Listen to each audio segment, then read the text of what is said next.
بسم الله الرحمن الرحیم. زه خان محمد علي بابا د علي لیسې یو تن استاد د بیولوژي یم. زموږ د 12 ټولګۍ لومړۍ موضوع خو تا موږ تاسې ویلې ده. اوس دوهمې موضوع ته راځو. د دوهمه موضوع چې ده دا یو رګه تزویج ده. یو رګه تزویج او د یو رګه تزویج په څنګ کې د مندل قوانین. الاول قانون د مندل د واحد اوصافو قانون ده، دویم چې ده د بارزیت قانون ده، او دریم ته وایي د جلاوالي قانون، څلورم ته وایي د آزادو جوړو قانون. اول ورموږ تاسې یو رګه تزویج وایي. دوی وایي چې که چېرته مور او پلار په یوه صفت کې فرق سره ولري دې ته یو رګه تزویج وایي. یعنې که چېرته مور او پلار په یوه صفت کې فرق سره ولري، یو صفت چې ده رنګ ده، مور یو ډول وي او پلار بل ډول وي، دا یو رګه تزویج ده.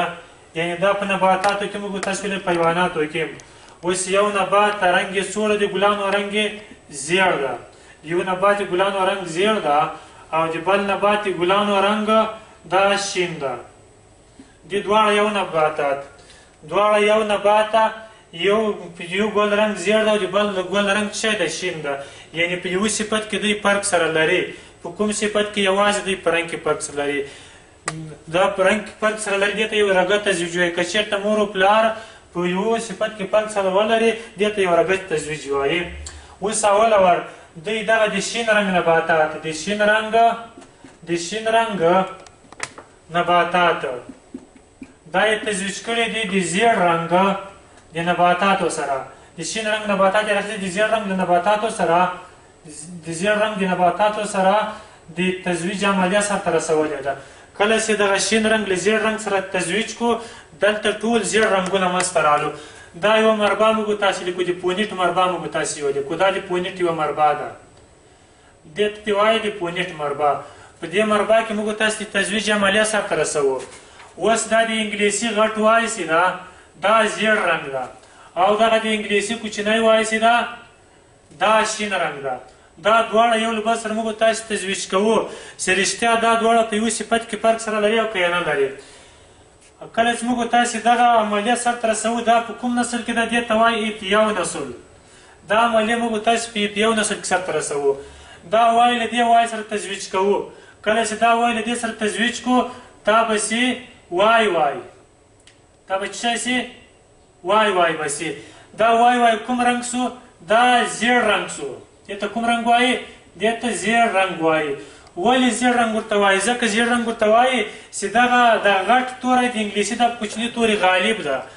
کله چې د انګلیسي غټ توری په کوچني توري باندې غالب شي نو دلته زیړ رنګ ښکاره کېږي. دلته دا وایي موږ تاسې له دې سره تزویج کوو پسې. کله چې دا له دې سره تزویج کوو دا هم راځي وای وای، دا هم څه شی ده؟ وای وای. یعنې دغه وای له دې سره تزویج کله چې دا له دې سره تزویج کو دا هم کوم رنګ سو؟ دا زیړ رنګ سو.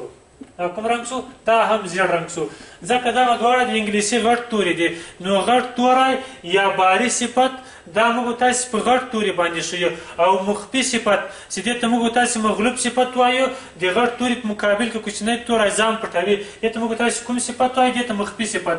دا چې ده د لوی توري په مقابل کې ځان نشي ښکاره کوی. دا د انګلیسي کوچنی وایي. دا وایي له دې سره تزویج کوو. کله چې دا وایي له دې سره تزویج کوو دا ونیسي یو غټ وایي ده بل کوچنی وایي ده. دا هم کوم رنګ سو؟ دا هم زیړ رنګ ده. دا کوم رنګ ده؟ دا هم زیړ رنګ ده. که چېرته دا وایي له دې سره تزویج کوو، که چېرته دا وایي له دې سره تزویج کوو دا کوم رنګ ده؟ دا هم زیړ رنګ ده. یعنې په ایپیو نسل کې موږ تاسې ته ټول کوم رنګونه لاسته راغلي دي؟ په ایپیو نسل کې موږ تاسې ته ټول زیړ رنګونه لاسته راغلي، یعنې ټول غالب صفتونه موږ تاسې ته لاسته راغلي دي. او که چېرته موږ تاسې په ایپ2 نسل کې تجربه سرته رسوو دا بیا ایپ2 نسل ده. دې ته وایي ایپ2 نسل. یعنې که چېرته موږ تاسې په ایپ2 نسل کې تجربه سرته رسوو دلته به دا یې لیکو تناسب یې دا یې لیکو چې 3:4. 3:4 دا معنا یعنې په څلورو کې 3 زیړ رنګونه او یو کوم رنګ؟ یو شین رنګ. نو دغه شین رنګ په اول کې ځان پټ کړی و. ولې؟ ځکه هلته نغو د انګلیسي غټ توری ورسره و، یعنې د باري صفت جین ورسره و. خو دلته اوس دواړه د مخفي صفت جینونه دي. کله چې د مخفي صفت جینونه رامنځته سو دواړه څه سو؟ دواړه شین رنګونه سو. یا مندل په خپله باندې یو وارې خو یو نه بعد درخیست په یو نسل کې یوه تجربه د سر ته ورسوله دلته ټول ژېړ رنګونه لاسته رالو خو په دوه نسل کې درې رنګونه چې دي درې رنګونه زیړ لاسته رالو یا درې په دریو کې یو یا څلور یې په یو په څلور یې په یو دا معنی چې په څلورو کې درې رنګونه دا زیړ دی او یو رنګ شین ده ولې ځکه په دوه نسل کې موږ تاسو ته شین رنګ هم لاسته راغلی دلته دواړه د غالب صفت جنونه موجود دي دواړه د انګلیسي کوچني تورې دي داسې ده دغه دې ته یایي د مغلوب صفت ولې مغلوب صفت ورته وایي ځکه د غالب صفت مقابل کې دا کوم صفت دا مغلوب صفت ده دومه موضوع چې ده دا د مندل قوانین دي دومه موضوع چې ده د مندل قوانین د مندل څلور قانونونه په 12 صنف په بیولوژي کې موجود دي څلور قوانین د مندل لري څو قوانین لري څلور قوانین لري یو اول قانون ده لومړی قانون ته وایي د واحدو اوصافو قانون د واحدو اوصافو قانون بلل کیږي د مندل اول قانون د واحدو اوصافو قانون بلل کیږي اوس مندل وایي مندل د کروموزوم او جین په باره کې معلومات نه درلودو یو کروموزوم د بل جین ده تقریبا انسان 23 جوړې کروموزومونه لري انسان 23 جوړې یا 46 دانې کروموزومونه لري څومره کروموزومونه لري انسان 23 جوړې یا 46 دانې کروموزومونه لري خو مندل د دې کروموزومونو په باره کې معلومات نه درلودو په دې کې دا 22 جوړې چې دي 22 جوړې دې ته وایي جسمي کروموزومونه 22 جوړې ته وایي جسمي پاتې سو یوه جوړه چې دا جنسي کروموزومونه دي یوه جوړه جنسي کروموزومونه بلل کیږي نو 22 جوړې جنسي سو یو جوړه 22 جوړې جسمي یو جوړه جنسي کروموزومونه سو خو مندل نه د کروموزوم په باره کې معلومات درلود نه د جین په باره کې معلومات درلود ځکه د جینونو شمېر بیا د کروموزوم زیاته یعنې تقریبا 40,000 جینونه موجود دي 40,000 جینونه موجود دي او دا ټول جینونه خاص ډول صفتونه انتقالوي خاص ډول صفتونه رامنځته کوي یو جین یو صفت رامنځته کوي یو جین رنګ هغه ټاکي رنګ فرض کړه یو جین څه ټاکي په نباتاتو کې ګردې دانې موږ ته د انګلیسي په غټ هغه تورې باندې شوي چې دا هر ګردې دانې دي بل مثال بل جین چې دا غونجې دانې رامنځته کوي غونجې دانې بیا د انګلیسي وړ توری ده یا یو جین چې دا جګه ټاکي فرض کړه ټي دا جګه ده بل وړه ټي چې ده ټي دا بیا چې دا بیا ټیټکه ده خو ټیټکه موږ تاسو د انګلیسي په وړه ټي شویو او جګه دا په ټي باندې شوي خو مندل دا یې وویلي چې دلته چې هر صفت رامنځته کیږي یا هر صفت منځته راځي دلته به خامخا دا صفت هرومرو د یوه جوړه د پکتور په واسطه رامنځته کیږي پکتور په خپله باندې دغه جینونه دي یعنې د پکتورونو په واسطه باندې هر صفت رامنځته کیږي فرض کړه دغه یو پکتور سو دا ټي دا یو پکتور سو اوس د دغه پکتورونو په واسطه باندې څه رامنځته کیږي خاص ډول صفتونه منځته راځي کوم ډول صفتونه رنګ منځته راځي د دې په واسطه باندې قد منځته راځي د دې په واسطه باندې غونجې دانې منځته راځي د دې په واسطه باندې ګردې دانې منځته راځي د دې په واسطه زیړ رنګ منځته راځي شین رنګ منځته راځي دا ټول رنګونه د دې په واسطه باندې منځته راځي نو ځکه دې ته وایي د واحدو اوصافو قانون یعنې د واحدو اوصافو قانون ځکه ورته وایي چې د دغه جوړه جینونو په واسطه باندې یو صفت منځته راځي دغه یو واحد اوصاف یو صفت د دغه جینونو په واسطه باندې منځته راځي دوم قانون د مندل د باریزیت قانون ده دوم د مندل کوم قانون ده د باریزیت قانون ورته وایي دلته دوه ډوله صفتونه دي یو چې د باري صفتونه دي او بل چې د مخفي صفتونه دي څو صفتونه دي دوه ډوله صفتونه موږ تاسې لرو یو باري صفتونه بل ته وایي مخفي صفتونه اول بارز دوم مخفي دوه ډوله صفتونه دي باري صفتونه کوم صفتونه دي باري صفتونه هغه صفتونه دي چې ټول نباتات یوازې په یو رنګ باندې منځته راسي اوس دا تجربه موږ تاسو په یو نسل کې سرته رسوو کله چې دا تجربه موږ تاسو په یو نسل کې سرته ورسوو دلته به ټول موږ تاسو ته څه رامنځته راسي ګردې دانې به منځته راسي دا به ټولې موږ تاسو ته ګردې دانې دلته منځته راسي په دې مربع کې به موږ تاسو ته ټولې ګردې دانې منځته راسي دا ګردې دانې چې دي دا ټول باري صفتونه دي دې ته باري صفتونه وایو او که چېرته موږ تاسې یوه تجربه په دوه نسل کې سرته رسوو دا معنی چې دا ګردې دانې دغه ګردې دانې دغه دا د ګردې دانو دا له دغه کوچني ار سره تزویج کوو، یعنې دا دواړه دغه ار له دې سره تزویج کوو.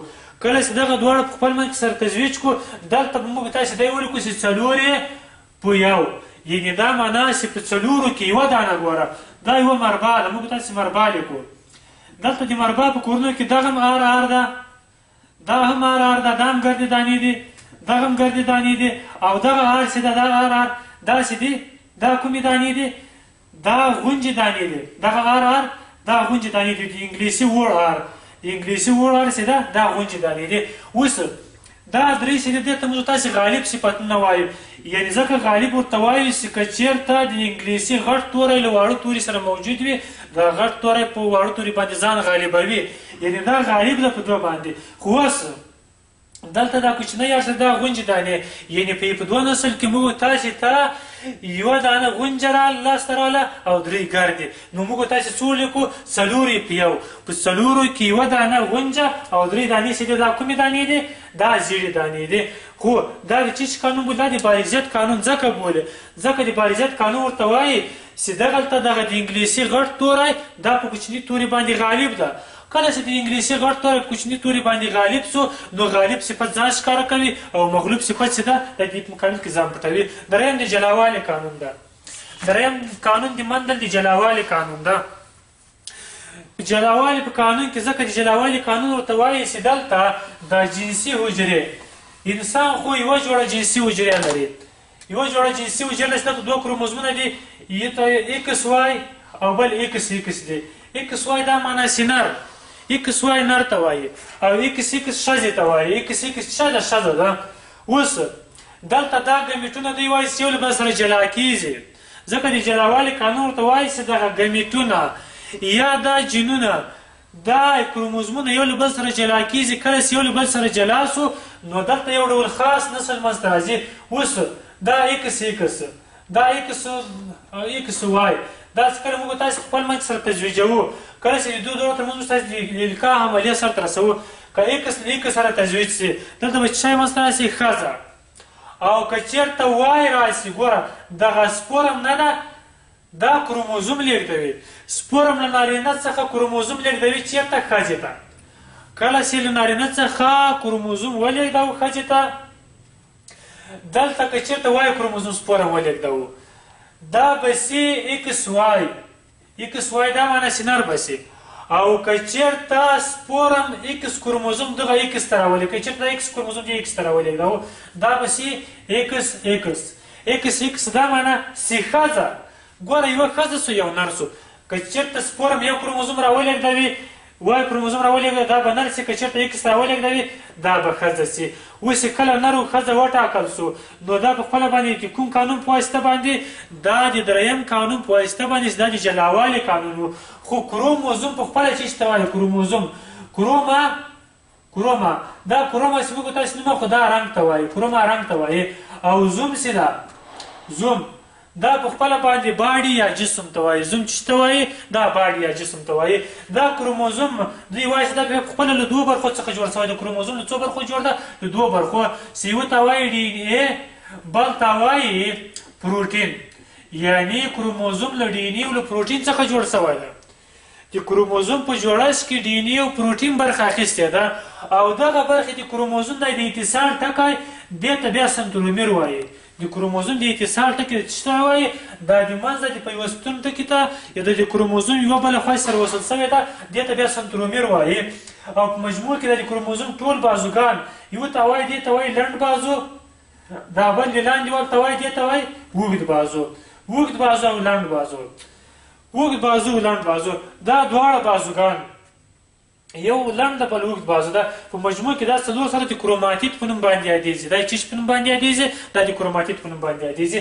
بل یې 4م قانون ده، 4م قانون ته وایي د ازادو جوړو قانون. دوی وایي چې که چېرته 2 وګړي له یوه صفت څخه په زیاتو صفتونو کې فرق ولري، 2 وګړي دي، 2 وګړي د له یوه صفت څخه په زیاتو صفتونو کې فرق لري. فرض یې که نباتات موږ تاسې راخو آر یو ګوره دغه نباتات په دانو کې فرق سره لري.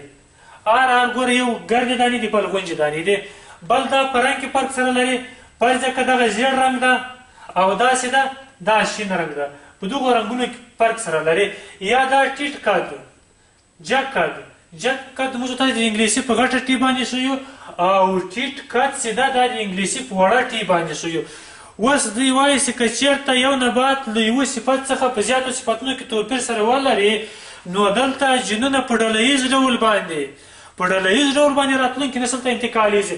یعنې ټول په مجموع کې د کروموزوم په سر باندې په ډله ییز ډول باندې جینونه انتقالیږي. کله چې په ډله ییز ډول باندې جینونه انتقال سو دا جینونه چې کله په ډله ییز ډول باندې انتقال سو نو دا په ډله ییز ډول باندې صفتونه راتلونکي نسل ته لیږدوي. دا په ډله ییز ډول باندې دا جینونه چې ته لیږدوي راتلونکي نسل ته لیږدوي. یعنې راتلونکی نسل چې رامنځته کېږي دلته به دا جینونه د کروموزوم په سر باندې دا کروموزوم ده کروموزوم په سر باندې جینونه د تصبو د دانو په څېر باندې دا ډول شتون لري. د کروموزوم په سر باندې جینونه د تصبو د دانو په څېر باندې شتون لري. په دې ډول باندې کروموزومونه شتون لري. دا ډول کروموزومونه شتون لري. اوس دغه د کروموزومو په سر باندې کوم صفتونه انتقالیږي جګ قد انتقالیږي. یو نفر د جګ قد لري. دلته د جګ قد جینونه هم دی د ټیټ قد جینونه هم دی دواړه سره موجود دي. خو دلته کوم رنګ ځان ښکاره کوي دلته کوم قد ځان ښکاره دلته جګ قد ځان ښکاره کوي. ولې؟ ځکه دغه غټه ټي دا په وړه ټي باندې غالبه ده. دا صفت په دې دغه د دې صفت توری په دې باندې غالب ده. کله چې په دې باندې غالب سو دلته کوم صفت منځته راغی موږ تاسې ته دلته غالب صفت منځته راغی. یا دغه ګردې دانې له غونجو دانو سره موږ تاسې تزویج کوو. دلته به جینونه په ډله ییز ډول باندې انتقالي. ځکه په پای کې موږ تاسې وایو چې د ازادو جوړو قانون یعنې په ازاد ډول باندې په مستقل ډول باندې راتلونکي نسل ته جینونه انتقالي د کروموزوم په سر باندې دا له دې غار سره تزویجوو. کله چې دې سره تزویج کړو دا هم ګردې دانې سوې. کله چې دغه د زیړ رنګ جینونه راواخیستلو دا مو له شنه رنګ له جینونو سره تزویج کړو. کله چې دا له دې سره تزویج کړو دلته کوم رنګ لاسته راغی دلته هم زیړ رنګ لاسته راغی. دلته زیړ رنګ لاسته راغی. یعنې دا زیړ رنګ هم غالب صفت سو جګ رنګ هم جګ قد هم غالب صفت سو ګردې دانې دا هم غالب صفتونه سو. دا ټول کوم صفتونه سو غالب صفتونه سو. یا پی پی دا کوم رنګونه دي؟ دا پی دې ته وایي ارغواني رنګ. پی ارغواني رنګ ده. او بل د انګلیسي وړه پی چې ده دا بیا کوم رنګ ده؟ دې ته بیا وایي سپین رنګ. اوس که چېرته دغه دواړه موږ تاسې په خپل منځ کې سره تزویج کړو د پونیټ مربع موږ تاسې ورخو موږ تاسې د پونیټ مربع کې دا عملیه سرته رسوو چې رښتیا دا جینونه په ډله ییز ډول باندې راتلونکي نسل ته انتقالیږي او که نه انتقالیږي. اوس پونیټ مربع کې موږ تاسې دغه د دغو جینونو ترمنځ د تزویج عملیه سرته رسوو. پی د انګلیسي غټه پی او د انګلیسي وړه پی دا دواړه یو له بل سره تزویج کوو. دا هم غټه پی ده دا وړه پی ده. خو دا تجربه په چیز کې سرته رسوو دا تجربه موږ تاسې په دوه نسل کې سرته رسوو. په دوه نسل کې دا تجربه سرته رسوو. دا پی له دوی پی سره تزویج کول. کله چې دې سره تزویج کړو پی به سي. دا پی له دې سره تزویج کول دا به پی سي. دا پیره خو له دې پی سره تزویج کوو. یعنې اول غټه پی لیکو بیا وړه پی لیکو پی. دا پیره خو له دې وړې پی سره تزویج کوو. دواړه وړې پی دي. دلته درې ارغواني رنګونه لاسته رالو. یو سیده یو سپین رنګ لاسته راغی. ولې؟ ځکه یو سپین رنګ لاسته راغی چې دغه سپین رنګ دغه مغلوب صفت یعنې که چېرته غټ جینونو که چېرته د غټ صفت جینونه موجود وي یعنې دا که چېرته د انګلیسي غټ توری موجود وي دلته دا وړ توری د غټ توري په مقابل کې ځان پټوي دا ځان غالبوي. دا خپل ځان ښکاره کوي. ارغواني رنګ موږ تاسو ته لاسته راغی دا معنه چې څلورې په درې دا معنه چې په څلورو کې درې رنګونه چې شی دي په څلورو کې درې رنګونه دا ارغواني دي. یو رنګ سیده دا سپین ده.